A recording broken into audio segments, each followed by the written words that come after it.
Hello students, next हम discuss करेंगे example number 17। क्या कह रहा है? देखो यहाँ पर एक डिटर्मिनेंट दे रखा है, इक्वल्स टू में 0 दे रखा है और प्रूफ करनी है ये कंडीशन। तो कैसे करेंगे? अब मैंने आपको प्रॉपर्टी सिखाई थी कि जब भी दो एडिशन होते हैं मेरे पास, तो मैं यहाँ पर इस 1 1 1 के लिए एक अलग डिटर्मिनेंट बना सकता हूँ और इसके साथ भी इनके साथ मिला के एक अलग डिटर्मिनेंट बना सकता हूँ। तो कैसे बनाऊंगा? देखो, एक्स वाई जेड है यहाँ पर, X square Y square Z square है यहाँ पर, 1 + x³ 1 + y³ 1 + z³ है, इक्वल्स टू में क्या दे रखा है? 0 दे रखा है। ठीक है, तो इसको ब्रेक करो।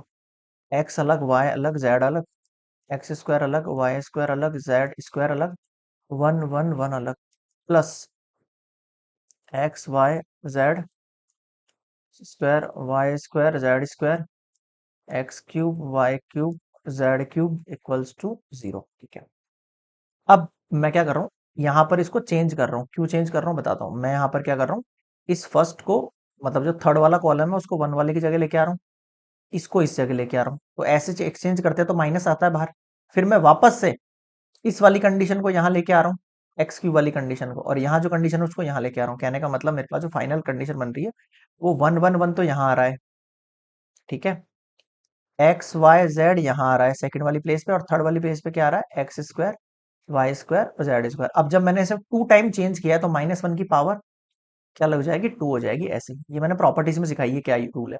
यहाँ देखो, फर्स्ट में से मैं एक्स कॉमन ले लूँ, सेकंड में से मैं वाई कॉमन ले लूँ, थर्ड में से जेड कॉमन ले लूँ रो में से। तो देखो, यहाँ से एक्स कॉमन ले लिया तो 1 बचा, फिर एक्स बचा, फिर एक्स स्क्वायर बचा, फिर यहाँ 1 बचा, वाई स्क्वायर बचा, फिर 1 बचा, जेड बचा, जेड स्क्वायर बचा। समझ में आया? देख लो, ऐसा करने से दो सिमिलर डिटर्मिनेंट बन गए मेरे पास। ठीक है, -1 का स्क्वायर पॉजिटिव होता है तो सेंस नहीं है इसको लिखने का। तो देखो क्या बचा मेरे पास यहाँ पर, मेरे पास हो गया 1 1 1 X Y Z X square Y square Z square plus X Y Z, फिर 1 1 1 X Y Z X square Y square Z square equals to 0। अब ये दो डिटर्मिनेंट सेम है तो कॉमन ले लें इनको। समझ रहे हो क्या कहना चाह रहा हूँ? डिटर्मिनेंट क्या ले लो? कॉमन ले लो। अगर इस पूरी डिटरमिनेंट को मैंने बाहर कॉमन निकाल लिया तो क्या बचा इसकी जगह? 1। और ये पूरी डिटरमिनेंट बाहर चलेगी तो इसकी जगह क्या है? एक्स प्लस वाई प्लस ये जेड। समझ में आया? अब ये डिटरमिनेंट है, अगर इसको 0 के डिवाइड में भेजूंगा तो 0 हो जाएगा। या तो आप इसको ऐसे समझ लो, या फिर आप इसको डिटरमिनेंट को सॉल्व कर लो अपने तरीके से, कोई इशू नहीं है। कैसे करते हैं? जीरो बनाने वाले ट्रिक से। ये सेम डिटरमिनेंट अपने पीछे क्वेश्चन में एग्जाम्पल में सॉल्व किया है। देखो, पहले मैं रो 1 - रो 2 करके 1 - 1 0, X minus Y X square minus Y square. याद आया कुछ? फिर एक्स माइनस वाई कॉमन निकल जाएगा ऊपर वाले में 0 बन के, ऐसे फिर 1 - 1 करके भी 0, Y minus Z Y square minus Z square. Same determinant अपने किसी एग्जाम्पल में सॉल्व किया, आप चेक करना पीछे मिल जाएगा आपको।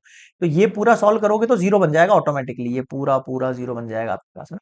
बच क्या गया मेरे पास? X Y z equals to 0, 1 उधर जाएगा तो x Y z equals to -1। बताओ समझ में आया क्या? क्लियर है कैसे सॉल्व किया? तो this is complete example number 17।